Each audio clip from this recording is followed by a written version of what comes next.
Sa ngala ng Ama, ng Anak at ng Espiritu Santo, Amen. sumainyo ang Panginoon. At sumainyo rin. Mga minamahal na mga kapatid, ating itaas sa Panginoong Diyos sa banal na misang ito ang lahat ng ating mga ipinagdadasal, lalong higit, kagalingan sa lahat ng mga karamdaman at kapayapaan sa lahat ng mga kaluluwa. At upang tayo maging karapat-dapat, pagsisihan ang lahat ng ating mga nagawang kasalanan. Inaamin ko Sa makapangyarihan Diyos at sa inyo mga kapatid, na lubha akong nagkasala sa isip, sa salita at sa gawa, at sa aking pagkakulang, kaya sinasamo ko sa mahal na Birheng Maria, sa lahat ng maanghel at mga banal, at sa inyo mga kapatid, na ako'y panalangin sa Panginoong ating Diyos. kaawaan tayo ng makapangyarihang Diyos, patawarin tayo sa ating mga kasalanan, patnubayan tayo sa buhay na walang hanggan. Amen.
Manalangin tayo.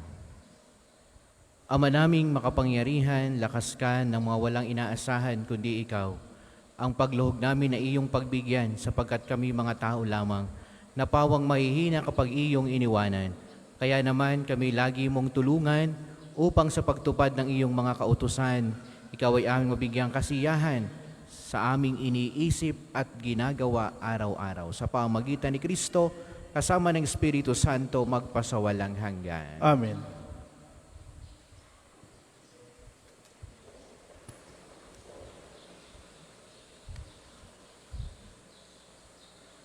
Pagbasa mula sa unang aklat ng mga hari. Nang patay na si Nabat, sinabi ng Panginoon kay Elias na taga-Tisbe, "Madali ka, puntahan mo si Haring Akab. Makikita mo siya sa Jezreel, sa ubasan ni Nabat. Naparoon siya upang kamkamin iyon. Sabihin mo sa kanya, ito ang pinasasabi ng Panginoon, isa kang mamamatay tao. Ngayon na may pangangamkam ang ginagawa mo. Kung saan hinimod ng mga aso ang dugo ni Nabat, doon din hihimuli ng mga aso ang iyong dugo." Sinabi ni Akab kay Elias, "Narito ka na naman, mahigpit kong kaaway." Sagot naman sa kanya ni Elias, "Oo, hinanap kita uli sapagkat nagumon ka sa kasamaan. Malagim na parusa ang babagsak sa iyo.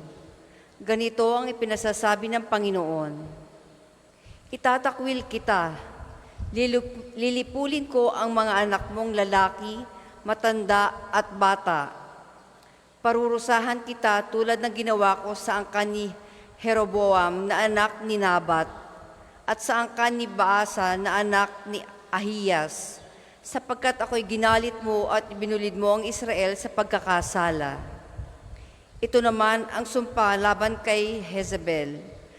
Kakanin siya ng mga aso sa nasasakupan ng Jezreel. Sino man sa angkan ni Akab ang mamatay sa bayan ay kakanin ng mga aso. Sino mang mamatay sa bukid ay kakanin ng mga uwak. Dahil sa mga sulsol ni Jezebel, nagumon si Akab sa paggawa ng masama sa paningin ng Panginoon. Sumamba rin siya sa mga Diyos-Diyosan, gaya ng mga Amoreo na pinalayas ng Panginoon pagdating ng bayang Israel sa lupaing iyon. Nang marinig ni Akab ang mga sinabi ng propeta, ginawak niya ang kanyang damit, nagsuot ng sako at di hinubad iyon kahit sa pagtulog. Nag-ayuno siya bilang tanda ng malaking kalungkutan. Kaya't sinabi ng Panginoon kay Elias, "Hindi mo ba napansin kung paano nagpapakababa sa harapan ko si Akab? Sapagkat nagpakababa siya, hindi ko itutuloy ang parusa sa kanya habang siya'y nabubuhay. Ngunit pagkamatay niya, parurusahan ko ang kanyang angkan." Ang salita ng Diyos. Salamat sa Diyos. Ang tugon po sa salmo, poon iyong kaawaan kami sa iyo'y nagsisuway. Poon iyong kaawaan, kaming sa iyo'y nagsisuway. Ako'y kaawaan, o mahal kong Diyos, sang-ayon sa iyong kagandahang loob. Mga kasalanan ko'y iyong pawiin, ayon din sa iyong pag-ibig sa akin. Hugasan mo sana ang aking karumhan, dalisayin mo ang aking kasalanan. Poon iyong kaawaan kaming sa iyo'y nagsisuway. Ang pagkasalansang ko ay kinikilala, laging nasa isip ko at alaala. Sa iyo lang ako nagsalang tunay, at ang nagawa ko ay di mo nagustuhan. Poon iyong kaawaan kaming sa iyo'y nagsisuway. Ang kasalanan ko'y iyo nang limutin, lahat kong nagawang masamay pawiin. Ingatan mo ko, Diyos kong manunubos, ang pagliligtas mo ay galak kong ibabantog. Poon iyong Poon iyong kaawaan kaming sa iyo'y nagsisuway. nagsisuway. Magsitayo po ang lahat.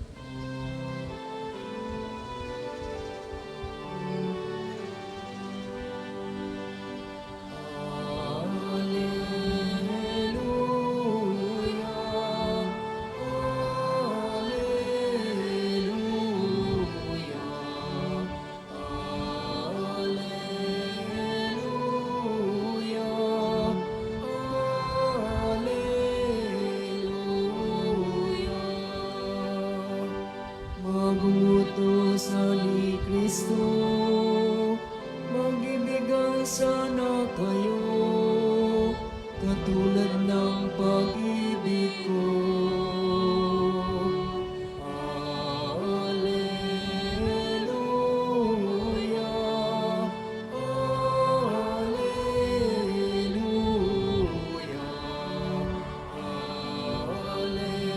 Alleluia.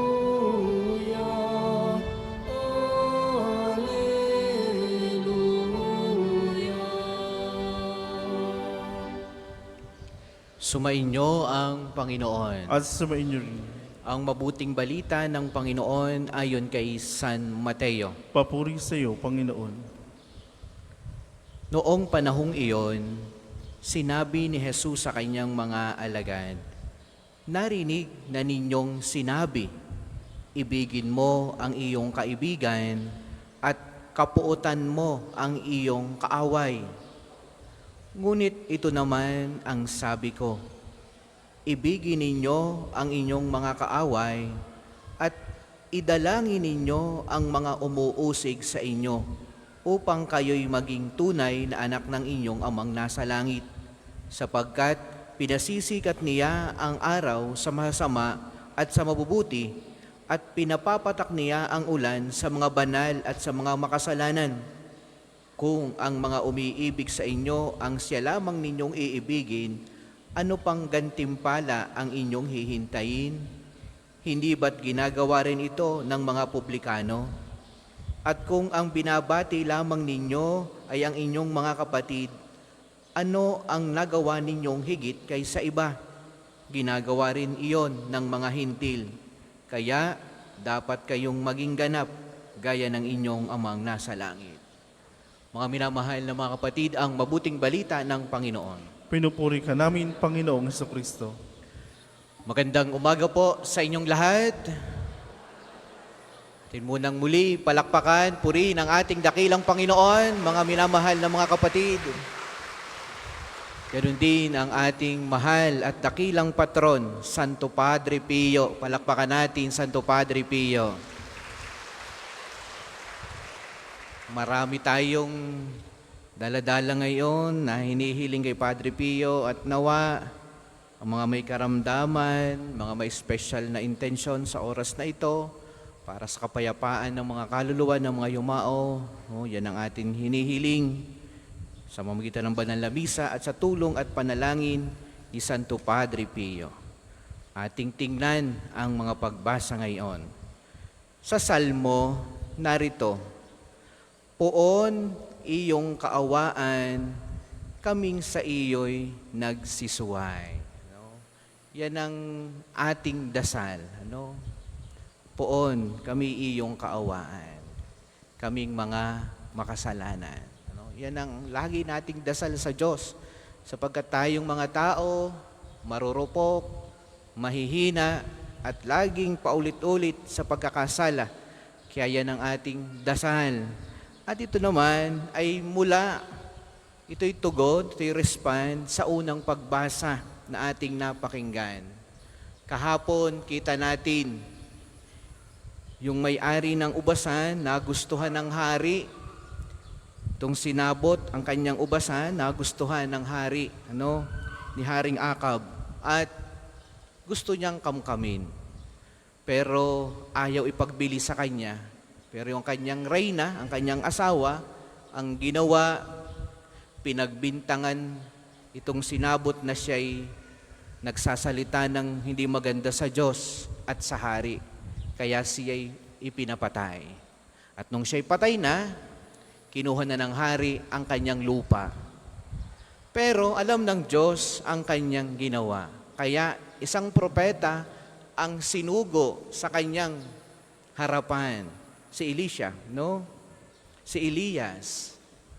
At ito ang sabi sa kanya ni Elias, dahil sa iyong kasamaan, sa iyong pangangamkam, sa iyong pakikinig, sa iyong asawa, sa suhol ng iyong asawa, ang nakalagay dito, dahil sa sulsol ni Jezebel, kasulsol ng kanyang reyna, ang iyong mga anak ay mauubos. Parang sumpa, para siyang isusumpa ang kanyang mga angkan. Sila'y magkakang mamatay. At ang kanilang kamatayan ay hindi maganda. Lalapain ng hayop ng mga aso kung sila'y sa lansangan mamatay. At kung sila'y abutan sa kabundok at sa gubat, kakainin ng uwak ang kanilang katawan. Sabihin, dahil sa kasamaan, anong kasamaang ginawa? Pangangamkam. Ano pa? Pakikinig sa sulsol, Dahil sumasamba sa Diyos-Diyosan. Yung hari ay naging masama dahil siya'y nakinig sa sulsol ng kanyang asawa. Siya'y napasama. Kaya, at nung siya'y mapasama, siya'y pinarusahan ng Diyos. Pero itong hari, nung marinig niya, ang sabi ni Propeta Elias sa kanya, siya'y nagdamdam. Siya'y natakot sapagkat ang kanyang lahi ay parurusahan. At makikita natin yan sa mga susunod, mauubos talaga ang kanyang mga anak na lalaki. Magkakang mamatay, At ang sabi niya, anong ginawa niya? Nagdamit ng sako. Siya'y nagbalik loob sa Diyos dahil sa kasamaan na kanyang nagawa. Anong kanyang ginawa? Siya'y nagdamit, magdamag na ang suot ay yung makate. Para ramdam na talagang siya'y nagbabalik loob sa Diyos, na siya'y nag-aayuno. Pero dahil sa kanyang ginawang yon, na nakita ng Diyos na siya'y nagbabalik loob, ang sabi, sa ngayon, hindi ka magdudusa. Pero pagkamatay mo, ang lahing susunod sa iyo ang magtatamasa ng parusa para sa iyo. Mga minamahal na mga kapatid, yan ay biblikal. Yan ay nangyayari. At mapapansin ninyo sa buhay natin, kahit minsan, ito'y tanong ng mga tao, Father, sobra ko namang sipag, maghanap buhay.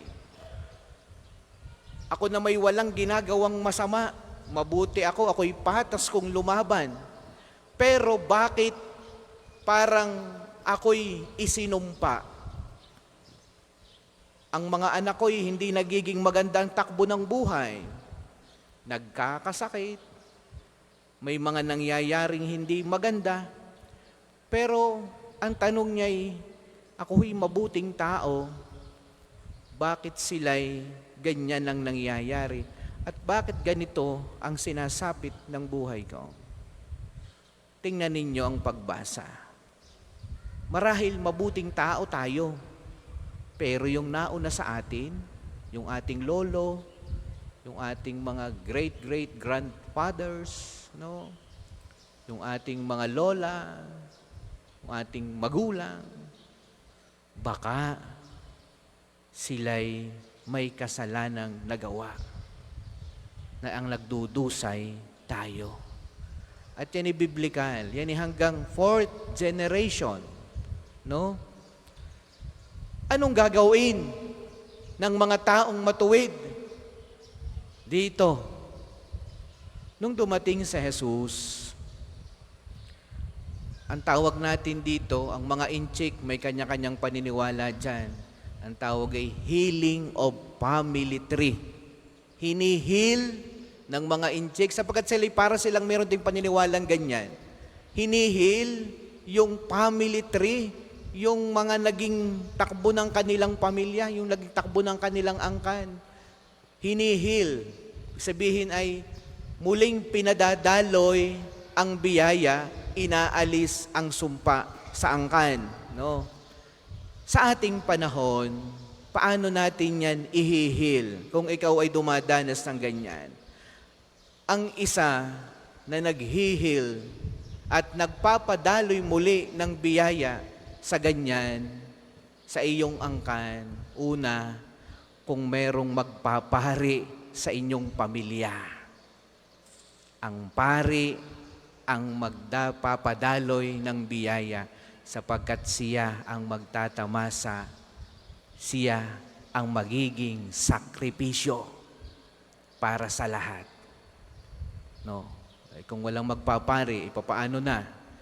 Kaya sa inyong angkan, pagdasal nyo na may magpari, siya ang sakripisyo nyo. Siyang iaalay sa Diyos. No? Padalwa, para mahil tayo at dumaloy ang biyaya sa ating angkan, itong itinatag ni Jesus na sakramento. Misa, mangumunyong ka, mangumpisal ka. No? Kung sa pamilya mo, may mga nagsasama pang hindi kasal, magpakasal. Padaluyin nyo ang biyaya sa pamilya nyo. Ano? Paagusin muli ang biyaya. Kaya nga sabi ni Jesus sa mabuting balita, dati ganito ang sinasabi sa lumang tipan. Ibigin mo ang iyong kaaway, ibigin mo ang iyong kaibigan, kauputan ng iyong kaaway. Pero ngayon sinasabi ko sa inyo, mahalin mo na ang iyong kaaway. Para muli ang biyaya dumaloy sa atin. Sabihin, huwag kang maghihiganti. Ang padaluyin sa pamilya ay biyaya ng Diyos. Padalwa, no?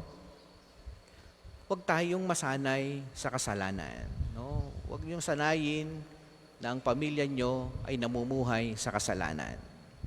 No? Sapagkat yan ay malaki ang epekto, may namumuong di maganda. Kaya, laging mabuhay sa biyaya ng Diyos, huwag dalhin ang sarili, pamilya, sa kasalanan. Bumalik sa itinatag ni Jesus na daluyan ng lahat ng biyaya ang mga sakramento. Para po sa maghahandog ng sobre, pakihulog na lamang po sa buslo.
Magsitayo po ang lahat.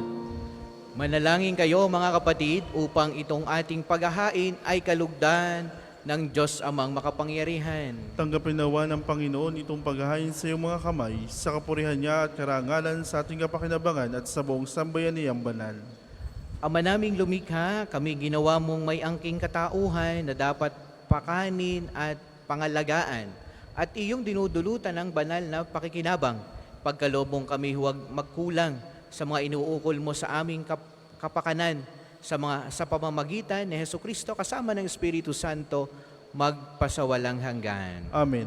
Sumainyo ang Panginoon. At sumainyo rin. Itaas sa Diyos ang inyong puso at diwa. Tinaasa namin sa Panginoon. Pasalamatan natin ang Panginoong ating Diyos. Marapat na siya'y pasalamatan. Ama naming makapangyarihan, tunay ngang marapat na ikaw ay aming pasalamatan sa pamagitan ni Kristo na aming Panginoon. Siya ang salitang katuwang mo at kapiling nung ang lahat ng umiiral ay iyong likhain. Siya'y sinugo mo para kami sagipin at palayain. Kaya't siya'y kinalingan ng mahal na Berhen. Naging kanyang inang totoo sa kapangyarihan ng Espiritu Santo. Inako niyang sundin ang loob mo at kamtin ng sambayan ng banal para sa iyo. Pinagtiisan niyang iunat sa krus ang kanyang mga kamay upang magwakas ang kamatayan at mahayag ang pagkabuhay. Kaya, kaisa ng mga anghel, narigisi awit ng papuri sa iyo, nang walang humpay sa kalangitan, kami nagbubunyi sa iyong kadakilaan.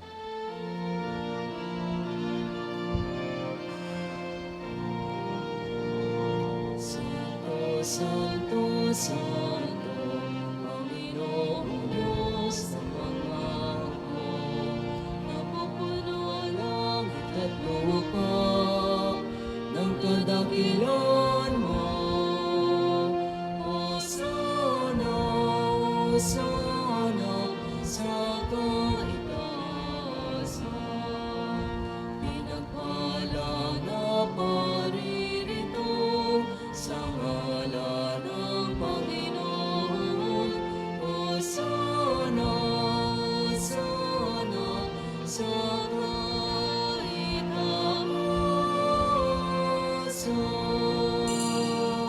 Kung hindi po kayang lumuhod ay manatili pong nakatayo na may paggalang. Ama naming banal, ikaw ang bukal ng lahat ng kabanalan. Kaya't sa pamamagitan ng iyong Espiritu, gawin mong banal ang mga kaloob na ito upang para sa amin ay maging katawan at dugo ng aming Panginoong Heso Kristo.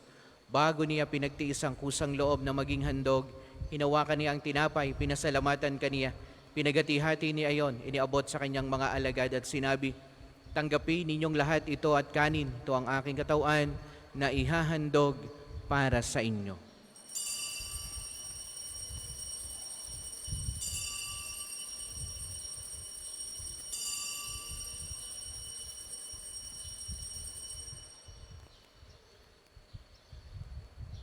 Gayon din naman, noong matapos ang hapunan, hinawakan niya ang kalis, muli kaniyang pinasalamatan.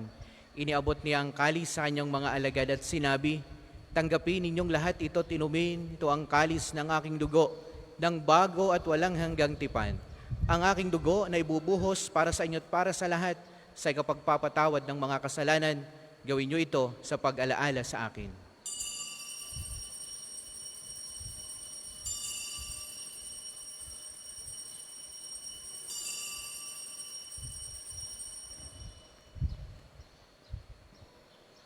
Ipagbunyi natin ang misteryo ng pananampalataya. Si Kristo'y namatay, si Kristo'y nabuhay, si Kristo'y babalik sa wakas ng panahon. Ama, ginagawa namin ngayon ang pag-alaala sa pagkamatay at muling pagkabuhay ng iyong anak.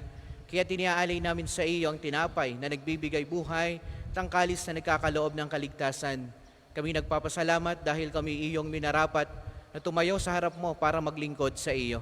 Sinasamo namin kaming magsasalo-salo sa katawan at dugo ni Kristo ay mabuklod sa pagkakaisa sa pamamagitan ng Espiritu Santo. Ama, lingapin mo ang iyong simbahang laganap sa buong daigdig. Puspusin mo kami sa pag-ibig kay San Francisco na aming Santo Papa, ni Gilbert na aming Arsobispo at ng lahat ng kaparian. Alalahanin mo rin ang mga kapatid naming nahimlay nang may pag-asang sila'y muling mabubuhay, gayon din ang lahat ng mga pumanaw. Kaawaan mo sila at patuloyin sa iyong kaliwanagan. Kaawaan mo at paging dapatin kaming lahat na makasalo sa iyong buhay na walang wakas. Kaisa ng mahal na Berheng Maria, na ina ng Diyos, ni San Jose ng kanyang kalininisang esposo, kaysa ng mga apostol at ng lahat ng mga banal na namuhay dito sa daigdig ng kalugod-lugod sa iyo, may pagdiwang nawa namin ang pagpupuri sa ikararangal mo sa pamamagitan ng iyong anak na aming Panginoong Heso Kristo. Sa pamamagitan ni Kristo, kasama niya at sa Kanya, ang lahat ng parangal at papuri ay sa iyo, Diyos amang makapangyarihan, kasama ng Espiritu Santo, magpasawalang hanggan.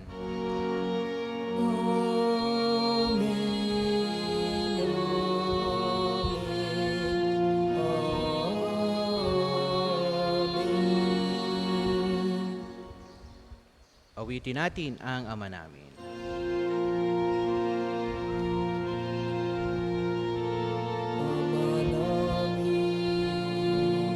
Sumasalangit ka sa langit, ang ngalan mo, mamasangin ang kaharian mo, sundin ang loob mo, dito sa lupa para ng sa langit. Bigyan mo kami ngayon ng aming kakanin sa araw-araw. At patawarin mo kami sa aming mga sala, para ng pagmapatawad namin sa nagkakasala sa amin. At huwag mo kami ipahintulot sa tukso, at iadya mo kami sa lahat ng masama. Hinihiling namin kami adya sa lahat ng masama, pagkalooban ng kapayapaan araw-araw, iligtas sa kasalanan at ilayo sa lahat ng kapahamakan, samantalang aming pinananabikan ang dakilang araw ng pagkapahayag ng tagapagligtas naming si Heso Kristo. Sapagkat iyong ang kaharian at ang kapangyarihan at ang kapurihan magpakailanman. Amen. Panginoong Hesukristo, sinabi mo sa iyong mga apostol, kapayapaan ang iniiwan ko sa inyo, ang aking kapayapaan ang ibinibigay ko sa inyo. Tunghayan mo ang aming pananampalataya at wag ang aming mga pagkakasala. Pagkalooban mo kami ng kapayapaan at pagkakaisa ayon sa iyong kalooban, kasama ng Espiritu Santo, magpasawalang hanggan. Amen. Ang kapayapaan ng Panginoon naway lagi pong sumainyong lahat. At sumain niyo rin. Magbigayan kayo ng kapayapaan sa bawat isa. Kordero ng Diyos na nag-aalis sa makasalanan sa libutan, maawa ka sa amin. Kordero ng Diyos na nag-aalis sa makasalanan sa libutan, maawa ka sa amin. Kordero ng Diyos na nag-aalis sa makasalanan sa libutan, ipagkaloob mo sa amin ang kapayapaan. Kung hindi po kayang lumuhod, manatili pong nakatayo na may paggalang.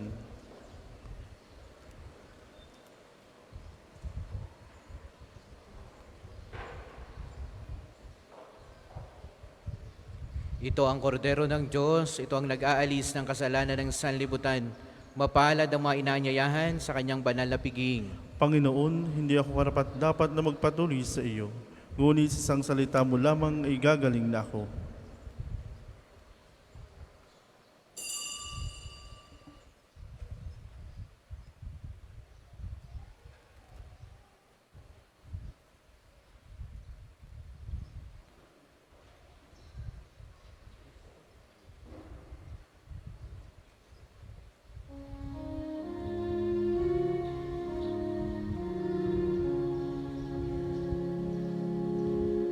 Ang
Ang second collection po ay para sa patuloy na pagpapaunlad ng parokya at pambansang dambana ni Santo Padre Pio at para sa pangangailangan ng matatanda at may sakit na pari ng Archdiocese ng Lipa. Salamat po sa inyong handog.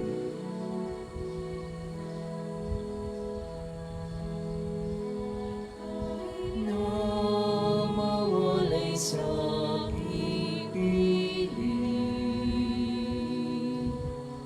Ikaw ay aking hanapin, at kapag ika'y natagpuan,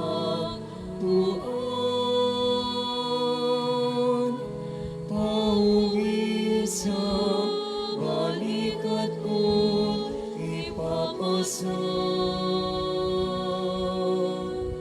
Handa kong ialay ang aking buhay, alang-alang sa aking mga tupad. Handa kong ibuwis ang lahat ng sa akin, alang-alang sa iyong kaligtasan. Magsitayo po ang lahat. Manalangin tayo.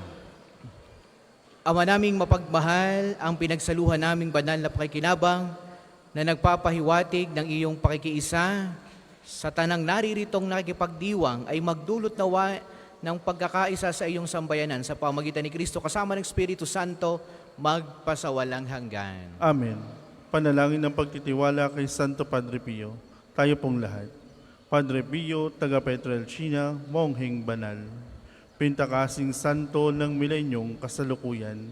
Gabay namin sa pagtahak sa landasing makalangit. Takbuhan sa pangangailangan, huwaran ng pagtitiis. Sa iyo namin inilalapit aming mga kagipitan. Sa iyo po ibinibilin kalusugan at kabuhayan.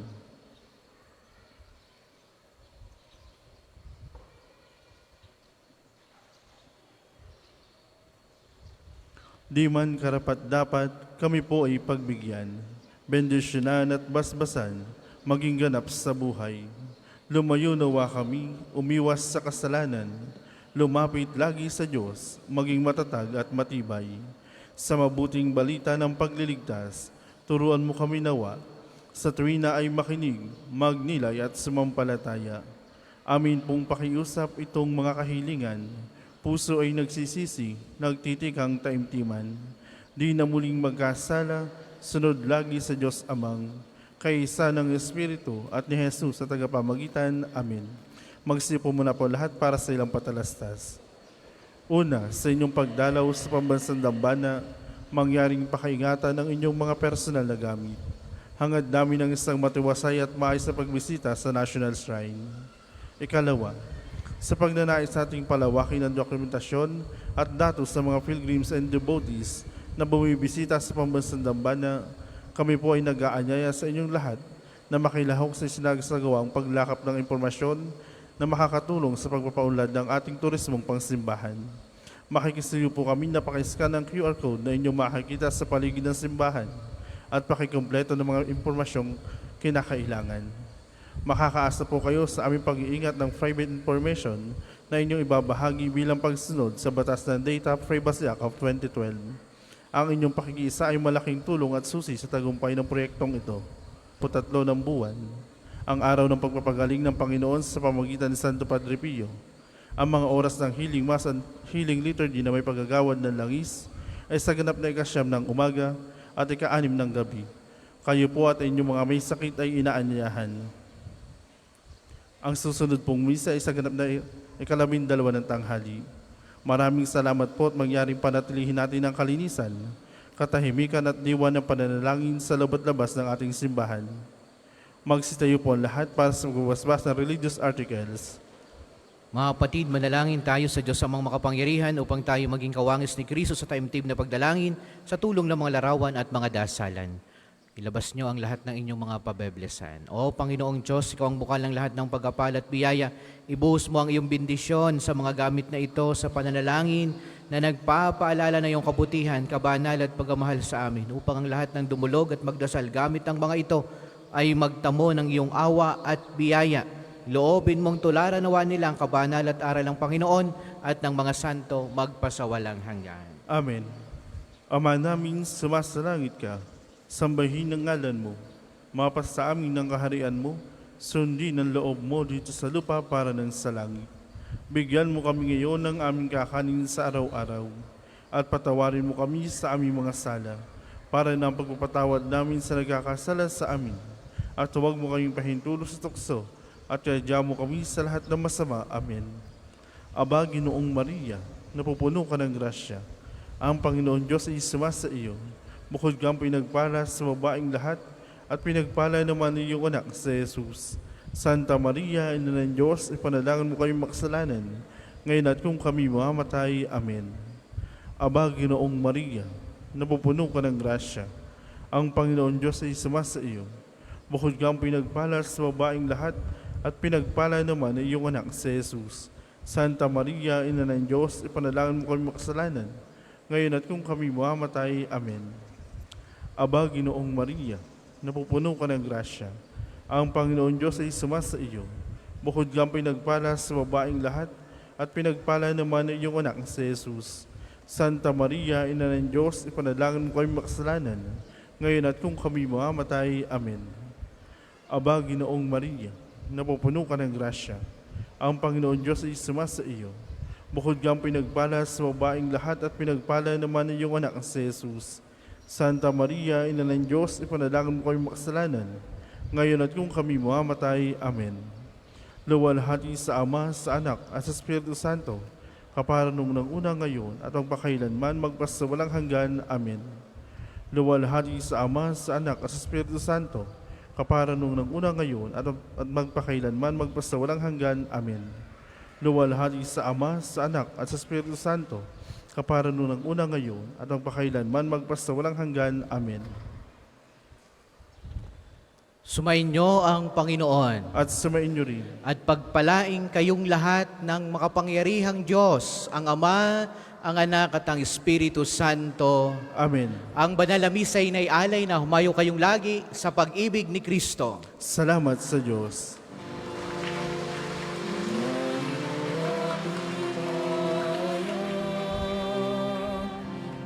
Kanyang pagkalingat habang isang